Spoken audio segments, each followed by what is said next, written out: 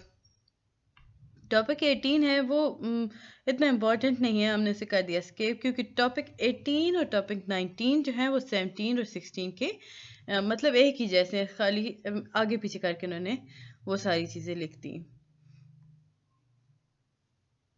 Topic 20 ہے جی، وہ بھی ہمارے پاس اتنا امپورٹنٹ نہیں تھا تو ہم اسے اسکپ کر دیتے ہیں. اب آ جاتے ہیں ٹاپک 20 ہی کے اندر ایک امپورٹنٹ چیز تھی، آؤٹ آف کلاس ورک. اگر آپ سے کوشچن آتا ہے نا جی بتائیں جی کلاس سے باہر کیا کیا کام ٹیچر دے سکتی ہے، پہلی چیز جو آپ کے ذہن میں آتی ہے وہ آتی ہے ہوم ورک. تو ٹیچر ہوم ورک دیتی ہے، ورک شیٹ ریمارک دیتی ہے. Work sheet remark like diaries آپ کو لکھ کے دے رہی ہے، چھوٹے بچوں کے لیے ہوتا ہے کہ ٹیچر ڈائریز انہیں لکھوا رہی ہوتی ہے، یہ سارا کام ٹیچر کر رہی ہوتی ہے. ٹاپک 21 ہے رول آف ٹیچنگ. ابھی ہم اسی کو چل رہے ہیں لے کر نا. جب ٹیچر کلاس میں ہوتی ہے نا، وہ ایک ایسی انوائرمنٹ کریٹ کرتی ہے جو کہ اسٹوڈنٹ کو کافی زیادہ ہیلپ کر رہی ہوتی ہے. یعنی کہ سیٹنگ ارینجمنٹ آپ کی ایسی رکھے گی کہ آپ لوگ آسانی سے ہر چیز سمجھ سکو، بلیک بورڈ کو دیکھ سکو. ٹیچر آپ لوگ کے آس پاس اس لیے جائے گی کہ دیکھے کہ آیا آپ لوگ کو سمجھ آیا، آپ لکھتے ہوئے پرابلم تو نہیں کر رہے ہو. یہ ساری چیزیں ٹیچر دیکھ رہی ہوتی ہے، فارمولیز کیسے لکھے جا رہے ہیں یہ سارا کچھ بتا رہی ہوتی ہے. اب ہم آتے ہیں ٹاپک 22 پر، میڈیٹرز رول کے اندر. تو اس میں اب ہوتا کیا ہے، اگر ہم میتھمیٹک کی بات کریں نا تو ٹیچر کیا کرتی ہے، وہ اسٹوڈنٹ کے گروپ بنا دیتی ہے. مطلب یہ جو گروپ ہوتے ہیں یہ اسٹوڈنٹ سینٹرڈ گروپ ہوتے ہیں. مطلب اس سے یہ ہوا کہ کلاس کے اندر جو گروپ کریٹ کیے گئے انہوں نے انوائرمنٹ کریٹ کی دیٹ از اسٹوڈنٹ سینٹرڈ، یعنی کہ اس میں سمپل سارا عبور اسٹوڈنٹ کا تھا. ٹارگٹ سیٹ کرتے ہیں میڈم، اگر آپ کی میم ہیں کہ سر ہیں جو بھی ہیں، مطلب ٹیچر، بیسیکلی ہم ٹیچر کی بات کریں تو ہم کہیں گے کہ ٹیچر جو ہے وہ ٹارگٹ سیٹ کرتا ہے اسٹوڈنٹ کے لیے. مطلب ایک سلیکشن یا یوں سمجھ لیں کہ ایک سیکشن بنا دیتا ہے جس میں آپ right problem solving approaches use ہو رہی ہوتی ہیں، رائٹ اسیسمنٹ ٹولز یوز ہو رہے ہوتے ہیں. پیرنٹس اور اسٹوڈنٹ کے درمیان ایک دیکھا جائے آپ لوگ کی جو پیرنٹس ٹیچر میٹنگ ہو رہی ہوتی ہے، آپ کی ٹیسٹ ٹیچر شو کر رہا ہوتا ہے that is the environment which create by the teacher for parents and student relationship کو دیکھا جا رہا ہوتا ہے اس میں. اس کے بعد یہ ٹاپک 23 ہے افیکٹو ٹیچنگ اسٹریٹجیز. میتھ کے اندر اگر ہم دیکھتے ہیں تو سب سے پہلے انویسٹیگیٹ کیا جاتا ہے میتھڈ. آپ لوگوں کو 4-5 یاد ہونی چاہیے، انف ہو جاتی ہیں، یہ بہت ساری ہیں، پیپر میں آپ 4-5 ہی لکھتے ہو. پرابلم سالونگ ہو گیا آسان سا، انویسٹیگیٹ کیا میتھڈ، پھر پرابلم سالونگ سٹارٹ کی، لیکچر ڈسکشن میتھڈ سٹارٹ ہو گیا، انڈکٹیو ڈیڈکٹیو میتھڈ آ گیا، پروجیکٹ میتھڈ ہو گیا، جگسا میتھڈ ہوتا ہے، کوپریٹو اور کوپریٹو لرننگ آ گئی آپ کے پاس. اب ہم تھوڑے سے میتھڈس کو دیکھ لیتے ہیں. سب سے پہلے ہم نے بات کی جی انویسٹیگیشن میتھڈ کی. یہ ایک ایسا طریقہ ہے جس کے اندر جو اسٹوڈنٹس ہوتے ہیں نا وہ ڈسکور کرتے ہیں اپنی پرابلمس کو، ان کی سلوشن کو، ان کے پروسیجر کو چیک کیا جاتا ہے. پھر جب بچوں کو مل جاتا ہے اوکے فائن یہ پرابلم پہلے بھی آیا تھا، اس کلاس کے اسٹوڈنٹس نے اس طرح سے ریزالو کیا، پورا پروسیجر لکھا ہوگا تو وہ بچوں کا آسانی سے وہ اپنا پرابلم سالو کر سکتے ہیں. تو یہ ہم انویسٹیگیشن میتھڈ میں لکھتے ہیں. اس کے بعد ہی ہم چیلنجز دیکھ لیتے ہیں. پرابلم مل گیا، پروسیجر بھی مل گیا، لیکن اب بچے جو ہوتے ہیں وہ کنفیوز ہوتے ہیں، انہیں سمجھ نہیں آ رہا ہوتا where to start, how to start, کیسے کدھر سے اسٹارٹ کرنا ہے. اس میں what mathematic they need to use, انہیں اب نہیں سمجھ آ رہا ہوتا ابھی اس میں وہ لوگ کیا کون سا فارمولا یوز کر کیسے کریں، ہاؤ ٹو کمیونیکیٹ کیسے کیا جائے، کیسے دوسروں کو بتایا جائے کہ ہم نے اس کا پروسیجر ڈھونڈ لیا. یعنی کہ بچے کافی زیادہ کنفیوز ہوتے ہیں اس کے اندر. اگر ہم اس کے سٹیپس دیکھیں تو ہم کہیں گے کہ اسٹیٹمنٹ آف پرابلم ہمیں پتہ چل گیا، ڈیٹا کلیکشن اس میں ہوتی ہے، آرگنائزنگ ڈیٹا ہو گیا، فریمنگ ہائپوتھیسز ہو گیا. اس کے بعد ہی ہم دیکھتے ہیں implications. Suitable for mixed ability group ہو گیا، یہ مطلب یہ سمجھ لیں کہ ایک گروپ بنا جس میں ایک اسٹوڈنٹ کافی زیادہ ہائی لیول کا آئی کیو لیول ہے اس کا، اور ایک کا ذرا کم ہے، ایک اس کا کم ہے، لیکن وہ مکس ہو گیا نا، ساروں نے کولیبریٹ کیا، ساروں نے مل کے ورک کیا، تو ان کی وہ اچھے طریقے سے انہوں نے ایک کام کر لیا۔ اب جب وہ سارے مل کے کام کر رہے ہوتے ہیں نا تو وہ کریٹیونیس کی طرف جا رہے ہوتے ہیں، یعنی کہ وہ ایک نیو چیز کریٹ کر رہے ہوتے ہیں۔ اب اس کے اندر ہمارے پاس لمیٹیشن بھی ہیں، اس میں ہمیں ہائی ڈگری آف ٹیچر ان پٹ چاہیے ہوتا ہے۔ یہ کنونشن میتھ سلیبس کے اندر کافی زیادہ ڈیفیکلٹ ہو جاتا ہے یوز کرنا، یہ ٹائم کنزیومنگ بھی ہوتا ہے کیونکہ بچے بار بار ہر ایکسپیریمنٹ کو دیکھ رہے ہوتے ہیں، بار بار اسے سالو کرتے ہیں ہر نیو فارمولے کے ساتھ، سو یہ کافی ٹائم ٹیکنگ ہوتا ہے۔ اچھا یہاں پہ میں آپ کو ایک بات بتا دوں، ٹاپک نمبر 25 پہ اگر آپ کے پاس کوشچن آتا ہے جی رائٹ فرسٹ 20 ملٹیپل آف 5 یا ملٹیپل آف 4 ملٹیپل آف 6، تو آپ اس میں کیا کر سکتے ہو؟ ملٹیپل آف 5 یا ملٹیپل آف 6 جو ہوتا ہے نا، یہ آپ کے ٹیبلز ہوتے ہیں، یعنی کہ آپ نے 5 کے ملٹیپلیکیشن کر کے پورا ٹیبل بتانا ہے جتنا انہوں نے کہا ہے۔ فرسٹ 20 اگر کہتے ہیں تو آپ فرسٹ 20 کرو گے، لائک دیکھیں 0 سے اگر ہم سٹارٹ کرتے ہیں نا، 5 ہے، 3 and 4 5 6 and 7 8 9 10 11 12 13 14 15 and سو آن کر کے ہم لوگوں نے 20 تک اس کے فرسٹ 20 نکال لیے۔ ملٹیپل آف 4 کیا، اس کے سارے ٹیبلز کا دیے، پہلا کالم ہم ہمیشہ 0 ہی رکھتے ہیں۔ یہ اگر آپ کے فائنل ٹرم میں آتا ہے کوشچن تو یہ بہت ایزی ہوگا، یوں سمجھ لیں کہ کافی مطلب آپ لوگ لکی ہوگے جو یہ کر چکے ہوگے، کر سکتے ہو ایون۔ ملٹیپل آپ نے لکھنے ہیں، 0 سے سٹارٹ کرنا ہے، 5 کا فل ٹیبل لکھ دینا ہے، 4 کا فل ٹیبل لکھ دینا ہے، جتنا انہوں نے بتایا۔ فرسٹ 20 لکھا تو فرسٹ 20 تک لکھ دیں، اس طرح آپ اسے سالو کر سکتے ہو۔ اس کے بعد ہی ہم آتے ہیں انویسٹیگیشن میتھڈ ان میتھمیٹک کے اندر۔ سب سے پہلے ہمارے پاس کیا ہوتا ہے؟ سی، آپ نے دیکھا، آپ نے انڈرسٹینڈ کیا پرابلم کو، پلان یعنی آپ نے ڈیسائیڈ کیا کہ کون سی اسٹریٹجی یوز کرنی ہے، کون سا پلان یوز کرنا ہے اسے سالو کرنے کے لیے۔ ڈو یعنی سالونگ دا پرابلم، آپ پھر اسے پرابلم کو سالو کرنا شروع کرتے ہو، اور لاسٹ میں آپ چیک کرتے ہو اپنے ریزلٹ کو۔ یوں ہمارے پاس جو میتھڈ آیا نا انویسٹیگیشن کے، وہ تھے سی، پلان، ڈو اینڈ چیک۔ اس کے بعد ٹاپک نمبر 26 ہے لیکچر میتھڈ کے اندر اگر ہم بات کرتے ہیں نا، آپ کے پاس آیا جی لیکچر ڈسکشن میتھڈ۔ اب اس میں ہوتا کیا ہے؟ اس میں ایک پکچر آئیڈیا بتایا جا رہا ہوتا ہے، انفارمیشن دی جاتی ہے تھرو اسپیچ۔ جب ہم لیکچر دے رہے ہوتے ہیں، ہم بول رہے ہوتے ہیں، ہم بتا رہے ہوتے ہیں، تو ہمارے ذہن میں فوراً سے آ جانا چاہیے، اگر آپ کے پاس کوشچن آتا ہے نا لیکچر میتھڈ یا لیکچر ڈسکشن میتھڈ ڈسکرائب کر دیں، تو آپ اس کے اندر سب سے پہلے بات یہ لکھو گے کہ آپ اس میں انفارمیشن دیتے ہو تھرو اسپیچ۔ پھر جی ٹیچر کیا کرتی ہے؟ ٹیچر پریپیئر کرے گی اپنے لیسن کو، اس کی سلائڈس بنائے گی، اسے ڈیلیور کرے گی اسٹوڈنٹس کو ایز اے ٹاک، مطلب بتا رہی ہے، بول رہی ہے۔ اسٹوڈنٹس کا کیا کام ہے؟ وہ اسے خاموشی سنتے ہیں، امپورٹنٹ پوائنٹس کو انڈر لائن کر رہے ہوتے ہیں، لکھ رہے ہوتے ہیں۔ اگلا جی ہمارے پاس آتا ہے پلاننگ۔ لیکچر میتھڈ کے اندر ہم ایز اٹ از کرتے ہیں، یعنی کہ جیسے ہم لوگوں نے انویسٹیگیشن کے اندر کیا تھا، آپ سیٹ کرتے ہو objective, outcome, research material use کر رہے ہوتے ہو، آرگنائزنگ مٹیریل کر رہے ہوتے ہو، کلاس روم ایکٹیویٹیز کو پلان کر رہے ہوتے ہو، یعنی کہ آپ ہر چیز اکارڈنگ ٹو لیکچر چل رہے ہوتے ہو۔ اس کے بعد امپورٹنٹ پوائنٹ آتا ہے جی ریہرسنگ۔ اب ٹیچر ایسے تو نہیں نا مطلب سوچا اور آ کے بول دیا، وہ ریہرس کرتی ہے، بتاتی ہے، دیکھتی ہے کہ کون سی چیز صحیح ہے بچوں کے لیے، کون سے الفاظ ایسے ہیں جنہیں وہ اس لیکچر کے اندر رکھ سکتی ہے، کنہیں اسکپ کرنا ہے۔ تو اس کے لیے وہ کیا کرتی ہے؟ سب سے پہلے وہ سوٹیبل لینگویج لے گی، وہ دیکھے گی کہ اوکے کس انداز میں بولنا ہے، یعنی ٹون اور پیس ہمارا بتائے گی ٹیچر، سیٹ کرے گی اپنا یوز آف نوٹس کاری ہوگی، ڈفرینٹ نوٹس ٹیچر بنا کے رکھتی ہے۔ ابھی ہم ویڈیو کی بات کرتے ہیں تو آپ کے جو لیکچرز آ رہے ہوتے ہیں نا، یہ سارے سارے ہمارے پاس اس کے لیکچر میتھڈ کے آ رہے ہوتے ہیں، یعنی کہ لیکچر ڈسکشن میتھڈ کے۔ آپ لوگ دیکھتے ہو کہ ٹیچر بیٹھا ہوا ہے، وہ ایک بہترین زبان یوز کر رہا ہوتا ہے، ٹون اور پیس یوز کر رہا ہوتا ہے، لائک جہاں پہ امپورٹنس دینی ہے وہاں تھوڑا سا لاؤڈ ہو جاتے ہیں یا بار بار دہرائے جاتے ہیں الفاظ کو۔ فار ایگزامپل اگر میں اس بات کو دوبارہ ریپیٹ کرتی ہوں اس کا مطلب ہے کہ یہ کافی زیادہ امپورٹنٹ ہے.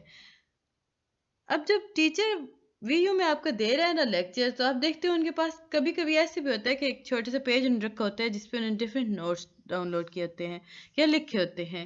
نہیں تو وہ لوگ بھی پی سی یوز کر رہے ہوتے ہیں، اس پہ کافی سارے نوٹس ہوتے ہیں، تو وہ ان نوٹس کا یوز کر رہے ہوتے ہیں. تو یہ چیز ہم اس میں بھی لکھیں گے. لیکچر میتھڈ کے ایڈوانٹیجز کیا ہیں؟ یہ آل کائنڈ آف مٹیریل کو کور کرتا ہے. ٹیچر جو ہے وہ مطلب ایک یوں سمجھ لیں کہ پریسائزلی ڈٹرمن کرتی ہے کہ کیا چیز پڑھانی ہے اور کیا چیز کو اسکپ کرنا ہے. کمپلیٹ اور کلیریفائی ٹیکسٹ مٹیریل یوز کیے جا رہے ہوتے ہیں.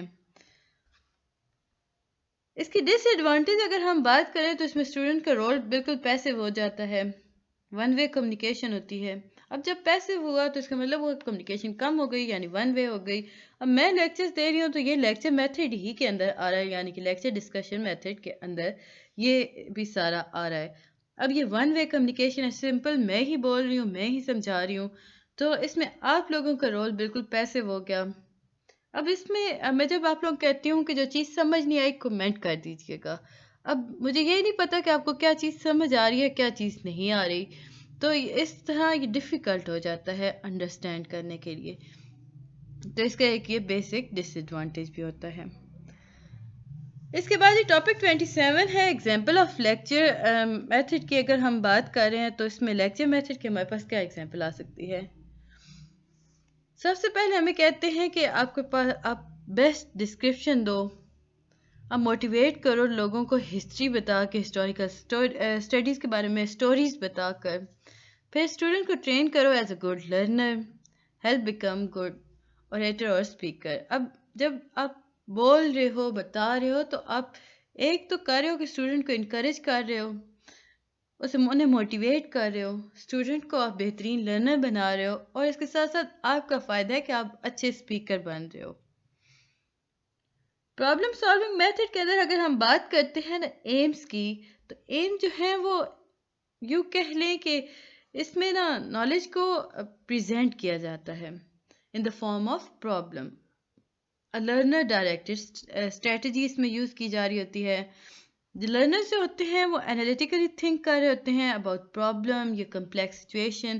اب اس میں ہو ایسا رہا ہوتا ہے کہ ٹیچر آپ کو آ کے بتاتا ہے کہ ایک پرابلم ہے وہ علم ہی، بٹ اسے ایک پرابلم بنا کے بتایا جاتا ہے، ایک کوسچن بنا کے بتایا جاتا ہے تاکہ آپ لوگ اس کے سلوشن کی طرف جائیں. تو جب آپ اس کے سلوشن کی طرف جاتے ہیں نا تو آپ کو مزید زیادہ علم حاصل ہوتا ہے، یعنی آپ کو زیادہ انفارمیشن مل رہی ہوتی ہے اس ایک ٹاپک، اس ایک پوائنٹ کی. اس کے بعد ہی ہم پروسیجر دیکھ لیتے ہیں. سب سے ساروں کے پروسیجر ہمارے پاس آلموسٹ سیم ہی ہیں، یعنی کہ آپ نے ریکگنائز کرنا ہے پرابلم کو، انٹرپریٹ کرنا ہے، ڈیفائن کرنا ہے، گیدر کرنا ہے ڈیٹا کو، آرگنائز کریں گے. جب آپ ڈیٹا گیدر کرو گے اسے آرگنائز کرو گے، ایویلیٹ کرو گے. بس آپ کے لیے اتنا ہی کافی ہوتا ہے کہ آپ لوگ بس یہ 3-4 پوائنٹس بھی لکھتے ہو تو آپ کے مارکس آ جاتے ہیں. اب جی ہم دیکھتے ہیں merit of problem solving method. Student کو نا ٹیچر پریپیئر کرتی ہے نا تاکہ مطلب اگر آپ کے پاس کوشچن آتا ہے کہ اسٹوڈنٹ کو ٹیچر کیوں پریپیئر کرتی ہے پرابلم کو لے کر نا، وہ اس لیے پریپیئر کرتی ہے کہ وہ اپنی لائف میں اگر ان کے وہ پرابلم آ جائے تو وہ اسے آسانی سے فیس کر سکیں. اب جب ٹیچر یہ میتھڈ یوز کر رہی ہوتی ہے نا پرابلم سالونگ میتھڈ، تو اس میں وہ ریفلیکٹیو تھنکنگ کو انوالو کر رہی ہوتی ہے. اب جب ریفلیکٹیو تھنکنگ اس کے اندر آ گئی تو وہ اسٹیمولیٹ کر دیتا ہے ڈفرینٹ تھنکنگ کو. اب جب اسٹیمولیشن سٹارٹ ہو گئی تو اسٹوڈنٹ ریزن کرنا شروع کرتے ہیں، کریٹیکل ججمنٹ سٹارٹ کر دیتے ہیں. اس طرح وہ اپنی ایفرٹ کے تھرو علم حاصل کرتے ہیں، یعنی کہ انہیں پتہ چلتا ہے، انفارمیشن انہیں ملتی ہے.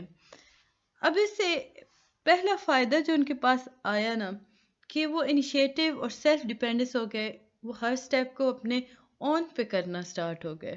یہ کافی زیادہ بہترین ہوتا ہے. یہ جو میتھڈ ہوتا ہے نا یہ ایکسپیرینس بیسڈ لرننگ ہوتا ہے. یاد رکھیے گا یہ میتھڈ جو ہے یہ ایکسپیرینس بیسڈ لرننگ ہوتا ہے. اب جب اس کے میرٹس ہیں تو ظاہری بات ہے ہر چیز جس کے میرٹس ہمارے سامنے آتے ہیں اس کے ڈی میرٹس بھی ہوتے ہیں. اب اس کے ڈی میرٹس کیا ہیں؟ ٹائم کنزیومنگ ہوتا ہے، اس میں کافی زیادہ ٹائم مطلب کنزیوم کیا جاتا ہے.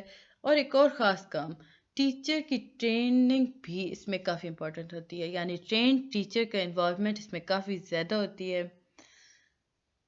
اب اس میں اگر ہم بات کریں کوریج اور ریٹینشن کی، تو وہ اتنی مطلب شور نہیں ہوتی کہ ہم کہہ سکیں کہ جی اس میتھڈ کے بعد ہم بہت اچھے رزلٹ لے کر آئیں گے.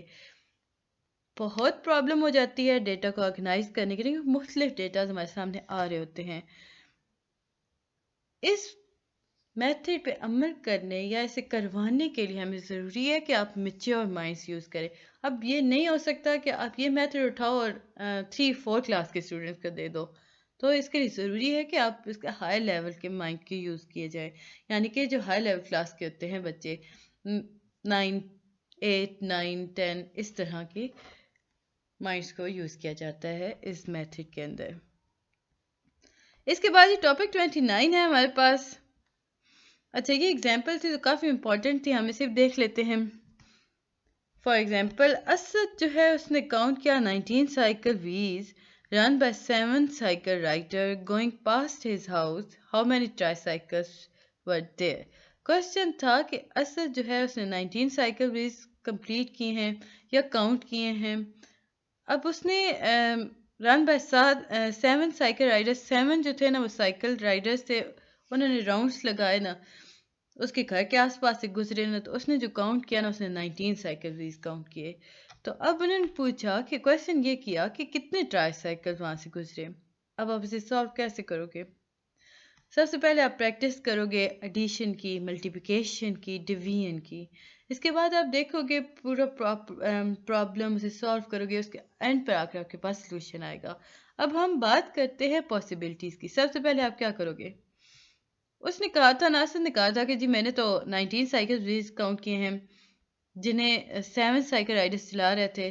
تو آپ لکھو گے آل 7 ٹرائی سائیکل، تو آپ نے اسے ملٹیپلائی کر دیا 3، 7 ملٹیپلائی بائی 3 ویز، تو ہمارے پاس آنسر آیا جی 21. یہ بھی غلط ہے کیونکہ یہ 19 نہیں بنا، ہمیں 19 بنانے ہیں. 7 کو ہم نے جب 3 کے ساتھ ملٹیپلائی کیا 21 آیا. ہم نے کہا ہو یہ تو زیادہ ہو گیا ہے، تو ہم نے 2 کے ساتھ ملٹیپلائی کیا. جب ہم نے 2 کے ساتھ ملٹیپلائی کیا تو 14 آیا، تو یہ بھی کم ہو گیا، مطلب ایگزیکٹ 19 نہیں آیا. تو آپ کیا کرو گے؟ آپ اگلا سوچو گے کہ 6 ٹرائی سائیکل تھے اور ایک بائی سائیکل ہو سکتا ہے، تو آپ 6 ملٹیپلائی بائی 3 کرو گے. ایک بائی سائیکل تھا تو اس سے آپ نے ایڈ کیا 1، اسے ملٹیپلائی کر دیا 2 کے ساتھ، تو آپ کا آنسر آیا 20. اب 20 بھی زیادہ ہے کیونکہ ہمیں 19 چاہیے، بٹ یہاں پہ آپ کے پاس ایک آ گئی، مطلب ایک یوں سمجھ لیں کہ آپ کو ایک چیز سمجھ آ گئی کہ اب میں آس پاس آ گیا ہوں. تو آپ نے 6 کو کم کیا، 5 کر دیا. 5 ٹرائی سائیکل آپ نے بتائے اور آپ نے 2 بائی سائیکل بتائے. اب دوبارہ ملٹیپلیکیشن کی گئی، 5 3 15 آپ کے پاس آیا. آپ نے اسے ایڈ کیا 2 بائی سائیکل کے ساتھ. اب جب 2 کے ساتھ کیا تو 2 ملٹیپلائی بائی 2 کیا تو ہمارے پاس 4 آیا. جب ہم نے اسے ایڈ کیا تو ہمارے پاس آنسر آیا 19. تو اس طرح ہم لوگوں کو پتہ چلا کہ سمپل 5 ٹرائی سائیکل تھے. اب یہ سارا پروسیس آپ نے کیا کیسے؟ آپ نے اسے بار بار پریکٹس کیا، پہلے ملٹیپلیکیشن کی، پھر ایڈیشن کی، پھر ڈویژن کیا، سارا پروسیس دیکھا، اینڈ پہ آ کے آپ کے پاس سلوشن آ گیا. اس کے بعد یہ ٹاپک 30 ہے ہمارے پاس، انڈکٹیو اور ڈیڈکٹیو میتھڈ. انڈکٹیو میں کیا ہوتا ہے؟ یہ کنکریٹ ٹو ایبسٹریکٹ کی طرف جاتے ہیں. ڈیڈکٹیو میں اپوزٹ ہوتا ہے، وہ ایبسٹریکٹ سے کنکریٹ کی طرف جا رہے ہوتے ہیں. انڈکٹیو میں آپ پارٹیکولر ٹو جنرل جاتے ہو. آن دا ادر ہینڈ ڈیڈکٹیو کی اگر ہم بات کرتے ہیں تو جنرل ٹو پارٹیکولر جاتے ہیں. انڈکٹیو کی ایگزامپل اگر ہم بات کریں تو ہم کہیں گے کہ جنرلائز اس میں رولز ہوتے ہیں. ایگزامپل آف جنرلائز رول آ گئے انڈکٹیو میں. اب ڈیڈکٹیو میں ہم تھوڑا سا الٹا کر کے لکھ دیں گے، ہم کہیں گے کہ generalise rules to example. Inductive method کے ایڈوانٹیج اگر ہم بات کریں نا تو اس میں ہم آسانی سے سمجھ سکتے ہیں، لاجیکل ہوتے ہیں، ایکٹیو پارٹیسپیشن ہو رہی ہوتی ہے، ایکچوئل آبزرویشن ہو رہی ہوتی ہے. ڈس ایڈوانٹیج اگر ہم بات کریں تو یہ لمیٹیڈ رینج کے اندر ہو رہے ہوتے ہیں، اسکوپ ان کے اندر مطلب ہر سبجیکٹ ہر سچویشن کے اندر فٹ نہیں آ رہا ہوتا. انڈکٹیو ریزننگ جو ہیں وہ ایبسلوٹ نہیں ہوتی. ٹائم اور مینٹل مطلب سمجھ لیں کہ سلو لرنر کے لیے یہ تو بالکل عذاب ہے انڈکٹیو میتھڈ یوز کرنا، یا انہیں لگتا ہے وہ نہیں کر سکتے، ان کے لیے کافی زیادہ پرابلم ہو جاتی ہے۔ یہ باقی پروسیس بالکل اسی طرح تھا جس طرح کہ ہم نے ایگزامپل کی ہے۔ فرسٹ یہاں پہ ایک امپورٹنٹ پوائنٹ آپ کے ایم سی کیوز ریلیٹڈ تھا کہ all odd number sum is even number, جتنے بھی آڈ نمبرز ہوتے ہیں ان کا جب ہم سم نکالتے ہیں وہ ایون نمبر میں آتا ہے۔ آگے بڑھنے سے پہلے کائنڈلی گائز میرے چینل کو لائک اور سبسکرائب ضرور کر دیں، ویڈیو پسند آتی ہے تو کمنٹ بھی کیجیے گا۔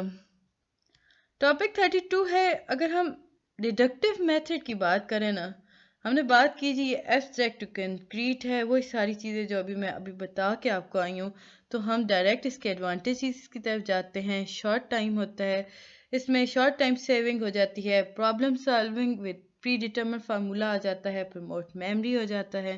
ڈس ایڈوانٹیج کیا ہے؟ ڈیفیکلٹ فار بگنرز، شروعات کے لیے مطلب جو نئے نئے بچے تو ان کے لیے مشکل ہو جاتا ہے۔ Deductive work require formula every time, آپ فارمولے اس میں ہر بار یوز کرتے ہو۔ تو یہ تھا جی ٹاپک نمبر 32، مجھے امید ہے کہ آپ کو سمجھ آیا ہوگا۔ ملتے ہیں نیکسٹ ویڈیو میں، تب تک کے لیے اللہ حافظ۔